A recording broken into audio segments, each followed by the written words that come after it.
자, 안녕하십니까. 연구 학생 여러분. 자, 이번 시간에는 지난 시간에 제1공화국 정치, 경제, 사회에 이어서 제2공화국이 이 4.19 혁명을 통해 어떻게 성립이 되는가, 그리고 이 제2공화국이 이 5.16 군사정변에 의해서 어떻게 무너져 가는가, 이 과정들을 한번 같이 배워보는 시간 갖도록 하겠습니다. 선생님이 영상을 하나 찍었는데, 이 소리가 이제 녹음되는 곳이 거칠이 가려져서 찍혔는지 영상은 나오는데 소리가 안 나오더라고요. 그래서 새로 찍고 있으니까 따라주시기 바랍니다.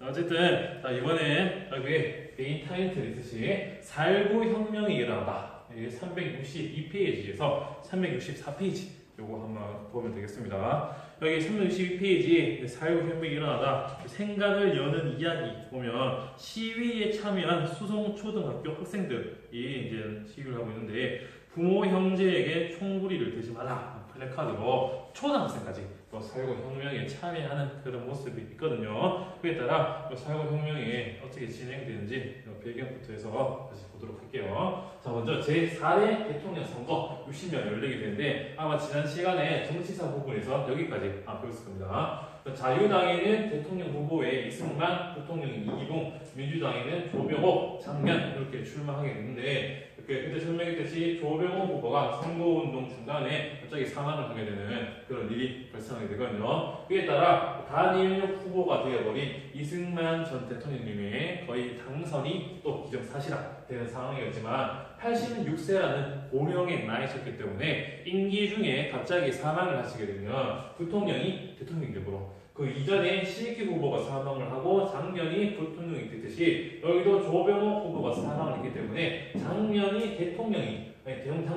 부통령이 되어버리면, 만약에 임기 중에 이승만 전 대통령이 서거를 했듯이 이제 장면이 대통령이 되고 자유당과 민주당의 정권 교체가 이루어지기 때문에, 이러한 것들을 막기 위해 당시에 자유당의 부통령 후보였던 이 이기붕 후보를 부통령에 당선시키기 위해 3.15 부정선거가 이제 자행을 하게 된다. 이 3.15 부정선거가 어떻게 이루어지게 되는가, 투표함을 바꿔친다든지, 정치 깡패들을 동원한다든지, 이런 자세한 사항들은 362페이지 왼쪽 밑에 민주당이 폭로한 부정선거 방법 여기 있으니까 한번 읽어보시기를 바라겠습니다.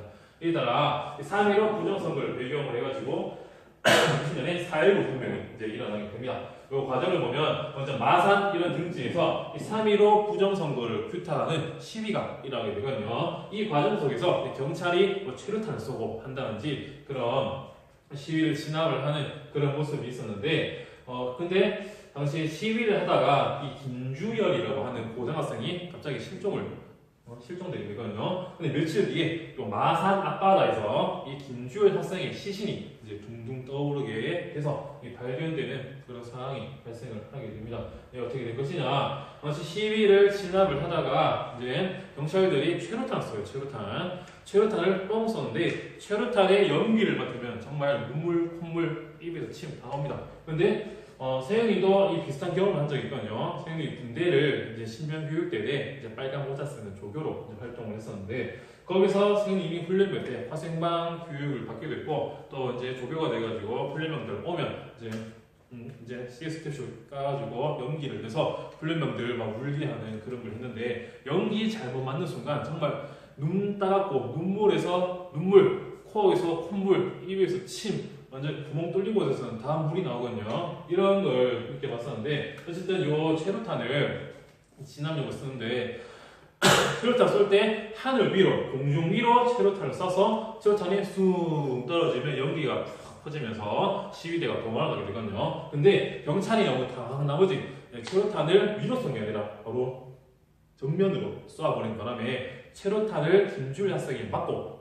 이제 사망하게 되거든요. 이게 김주일 학생이 사망하게 됐다는 소식이 국민들에게 알려지면 이게 자칫하다가 더 큰 시위라고 볼 수 있기 때문에 이걸 바다에다 버려버리는데, 사실 이게 김주일 학생의 얼굴에 최루탄이 박힌 상태로 이제 둥둥 떠오르게 되자 이렇게 점점점 이제 전국적으로 시위가 퍼지게 되거든요. 그리고 이걸 계기로 해서 나중에 고려대 학생들이 시위를 하다가 돌아가는 길에 이 정치 깡패들, 이정재라든지 이런 사람들이 피습을 받게 됩니다. 습격을 받게 됩니다.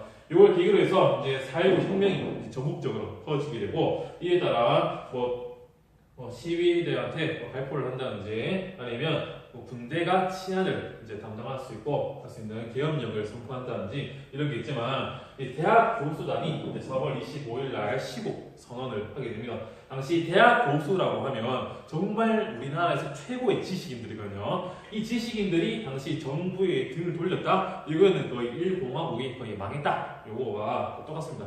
이런 게 들리게 되자 결국 그 다음날 4월 26일에 이승만 대통령이 이제 하야 성명을 내게 되는데 국민들이 원한다면 물러가겠다 그런 거에 따라 4월 26일 날 이승만 대통령은 하야에서 하와이로 망명을 가게 되고 또 이기붕 대통령은 이제 일가가 자살을 하게 되는 그런 비극적인 사건이 마련되기도 합니다. 어쨌든 이승만 대통령도 자리가 비고 이기붕 대통령도 자리가 비기 때문에 거의 정부 통행 텅텅 비게 되는 그런 상태거든요. 그에 따라 이 외무장관이었던 이 허정이라고 하는 사람이 이제 과도 정부를 만듭니다. 과도 정부. 그 다음에 이 정부의 전체적인 체제가 들어오기 전까지 이 단계에서 그 다음 단계로 넘어가는 시기를 과도기라고 해요. 과도기. 이런 마찬가지 그 다음 정부가 안정이 될 때까지 허정이라는 사람이 시험을 꾸려가지고 과도 정부를 이끌게 되는데 이 과정에서 이제 세 번째 개헌이 일어나게 됩니다. 이게 그 이전 2차 개헌까지는 대통령 중심제 체제였고 물론 이 양원제라고 하는 헌법 명시되어 있었지만 거의 이거 시행되지 않고 단원제로 이게 있었거든요. 근데 그 3차 개헌에 따라 대통령 중심제에서 내각 책임제로 이제 변하게 되고 양원제 국회가 생기게 된다. 내각 책임제에서도 대통령이나 왕이라고 하는 최고의 지도자가 있지만 여기 우리나라에서 대통령은 여기서 이 체제에서는 그냥 상징적인 존재일 뿐 그 밑에 국무총리가 내각의 총책임자로서 최고의 실세 권력을 갖게 되거든요. 그에 따라 이 공화국이 윤보선 정부가 아니라 장면 정부다 하시면 되겠고 양원제는 민의원, 참의원 이게 두 개의 국회로 나누게 되거든요. 국회의원들이 지금의 미국의 상원, 하원처럼 나누게 된다. 요거에 따라 제4대 대통령 선거가 다시 이루어지게 되고 대통령의 윤보선 그리고 밑에 국무총리에는 작년이 이제 정부로 들어옴에 따라 그 이전 제1공화국의 이승만 정부와는 그 체제가 다르다. 이를 구분하기 위해서 제2공화국 장면 내각 장면 정부라고 한다. 그 이전 1공화국의 대통령 체제에서 내각 책임제 물론 그 체제가 다르기 때문에 제1에서 제2공화국으로 구분을 합니다. 이렇게 만들어진 이 장면 내각 제2공화국이 어떻게 활동을 하는가 먼저 보기 전에 내각 책임제는 그 과반수가 넘는 이제 당에서 이제 팀 내각을 꾸려가지고 전체적인 그 정책에 책임을 지는 것을 내각 책임제라고 하기도 합니다. 어쨌든 이 제2공화국에서 어떤 활동을 했는가 보면 그 경제개발 5개년 계획안을 마련하게 되거든요. 당시 우리나라가 상당히 못 살던 그런 시절이기 때문에 경제 개발을 하기 위한 안건들을 조금씩 마련해 나간다. 그리고 여러 분야의 다양한 요구 사항들이 제기가 됩니다. 당시 이런 1공화국 체제에서 이렇게 억눌러 있던 그런 것들이 이제 사라지고 제재가 좀 풀리게 되니까 사람들이 다양한 목소리를 사회 다방면에서 내게 되고 그리고 한 번 목소리를 내본 사람이 다시 두 번, 세 번 말 잘하듯이 한번 사회혁명에서 자기의 주체적으로 목소리를 내본 사람들이 다시 한 번 더 다양한 요구 사항들을 제기하게 되거든요. 대표적인 게 이 통일이야, 통일 문제. 그 이전 봤듯이 무력 통일, 멸공 통일, 북진 통일 이런 게 있었지만 민간 차원에서 이제 중립화 통일론이 나오게 됩니다. 우리가 이제 어느 이념에도 치우치지 말고 우리가 중립적으로 남과 북이 이제 통일을 하자 이런 거에 따라 가자 북으로 오라 남으로 판문점으로 이런 구호가 나오게 되고 남과 북이 같이 협상을 해서 대화를 하자 이런 남북 협상으로 나오기도 합니다. 하지만 이 제2공화국도 한계점이 처음 시작부터 드러나게 되거든요. 바로 이 당시 집권 내각을 꾸리고 있었던 민주당이 이제 분열을 하게 됩니다. 이제 신파의 장면, 구파의 윤보선이 함께 힘을 모아야 하는데 이들이 갈라져가지고 서로 풀어뜯고 싸우는 그런 전국이 보이기도 하고 그리고 각계각층의 민주화 요구들이 이런 민주당의 분열됨에 따라 제대로 수용되지 못하는 그런 모습도 있었고, 이 부정선거 책임자라든지 이 부정축제자 처벌에도 이 공화국의 장면 정보가 상당히 소극적인 그런 모습이 있거든요. 이 부정축제자, 이 부정적으로 정상적인 방법이 아닌 부정적으로 재산을 모은 자들, 돈을 모은 자들한테 이들 10파, 5파 갈라져가지고 이들한테 정치 자금을 막 받는 모습도 생기거든요. 이에 따라 내가 이 사람한테 돈을 받기 때문에 좀 처벌에 대해서 좀 소극적으로 하는 모습도 있고, 이 부정선거 책임자는 좀 소극적입니다. 제2공화국이 생기게 된 명분이 4.19 혁명이고, 이 부정선거자들 책임을 처벌해야 되는데 요거는 거의 약한 모습이 있거든요. 왜 그러냐? 3차 개헌에 따라서 대통령 중심제가 폐지되고 내각 책임제가 이제 생기됨에 따라 그 이전 대통령 중심제와 관련된 헌법들이 다 사라집니다. 폐지되거든요. 이 대통령 중심제 체제하에 정부통령 선거법 안에 부정선거자들을 처벌할 수 있는 조항이 있는데 그 선거법이 사라집니다. 그에 따라 헌법의 내용이었기 때문에 이 부정선거자들을 처벌하기가 상당히 애매하거든요. 그에 따라 이 공화국이 이것을 알고 바로바로 적극적으로 대응을 했어야 되는데 자기들끼리 물어뜯고 싸우다 보니까 이 부정선거 책임자들의 처벌을 흐지부지 하다가 5.16 군사정변을 맞이하는 그런 모습도 보이기도 하고요. 이거 이제 민간 차원의 통일운동은 또 하면서 이런 통일운동을 반대하는 민간 차원의 통일운동 반대하는 모습이 있습니다. 이렇게 나라가 어지러우니까 결국은 61년에 5.16 군사정변이 드디어 터지게 되거든요. 이 직접적인 계기는 이 경제 개발을 위한 자금을 마련하기 위해 군대를 좀 축소하는 그런 모습에 따라 불만을 가진 군인들이 이제 박정희 소장들을 중심으로 해서 5.16 군사정변을 일으키고 5월 18일 날 그리고 장면 총리로부터 정권을 이양받게 됩니다. 그에 따라 이제 군인들이 정치를 하겠다 이런 분정이 시신에 따라 이들이 우리가 왜 5.16 군사 정변을 일으킬 수밖에 없었는가? 당시는 이들 혁명이라고 했지만 혁명 공약을 발표하게 되는데 요 안에는 반공, 공산주의에 대해서 반대를 하고 그리고 경제 발전, 경제 개발을 하겠다 이 두 가지를 목표로 세워서 혁명 공약을 발표하게 되거든요. 이 사항은 364페이지 밑에 보면 6개 항 정도가 있는데 한번 읽어보시기를 바라겠습니다.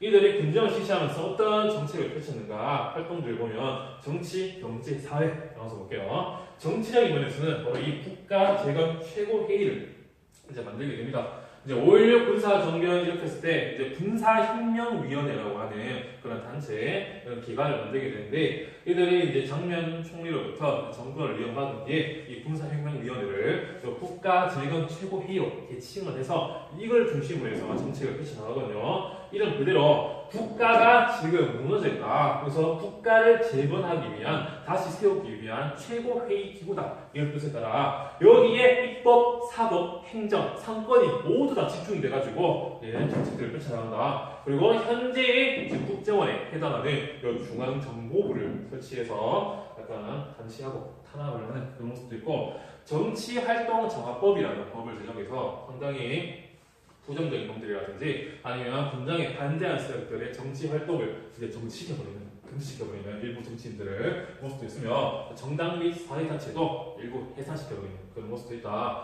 그리고 경제적인 면에서는 민생 안정을 그리고 경제 개발 발전을 위해서 경제 정책을 펴기도 하거든요. 민심이고 청심이라 민심을 얻어야지 군정에 대한 정통성, 명분이 생기기 때문에 이들 민생 안정을 위해 정책을 펴게 되는데 일단 먼저 농가에 쌓여있던 빚을, 농가 부채를 좀 탕감시켜준다든지 아니면 화폐 개혁을 해서 당시 인플레이션을 조금은 방지를 하고 환이라는 단위에서 현재 쓰고 있는 원이라는 단위로 변화시키기도 하거든요. 그래서 정치 자금을 위해서 당시 은행에다가 돈을 맡기라고 했는데 거기까지 올라도 되고 어쨌든 화폐 개혁도 했다. 요거 아시면 되겠습니다. 그리고 사회적으로는 군정의 비판적인 언론을 탄압하게 됐으며 드디어 이제 이 부패 공직자 그리고 이 정치 깡패 이정재, 김하수 이런 사람들 처벌을 하고 사형을 시키고 다음에 부정선거 책임자들도 여기서 본격적으로 처리를 하게 됩니다. 이들이 군정에 들어오면서 이렇게 보면 혁명 공약의 6번에 이와 같은 과업이 성취되면 참신하고도 양심적인 정치인들에게 언제든지 정권을 이양하고 우리를 본연의 인구로 복귀할 준비를 갖춘다. 이런 조항이 들어있거든요. 이게 이제 민정이양의 민정이양.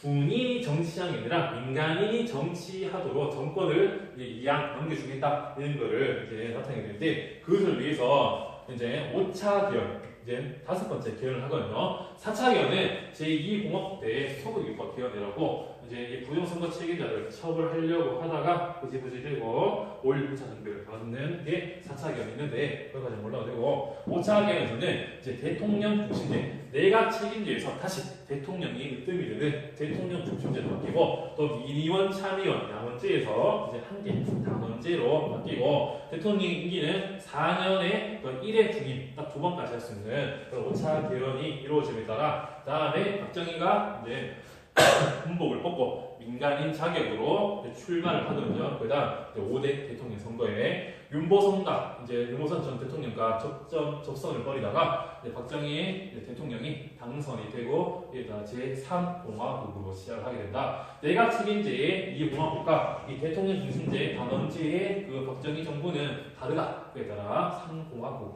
구분하기도 합니다. 이렇게 제1공화국이 4.19 혁명에 의해서 이제 제2공화국이 성립이 되고 이 제2공화국이 또 5.16 군사정변에 의해 무너져가는 그런 모습을 이번 시간에 봤고요. 여기 보시면 교과서에 364페이지 이승만 대통령 하야 발표라든지 4.19 혁명에 참여한 대학 교수들 생각을 키운 자료들 또 다양한 사진들 이런 것들도 한번 개별적으로 꼭 읽어보시기를 바라겠습니다. 자, 이번 시간에는 여기까지 하고 이제 다음 시간에 이제 박정희 정부 제 3공화국과 4공화국에 대해서 배워보는 시간 갖도록 하겠고 정규 수업 때 활동형 수업으로 뵙도록 하겠습니다. 다들 감사합니다.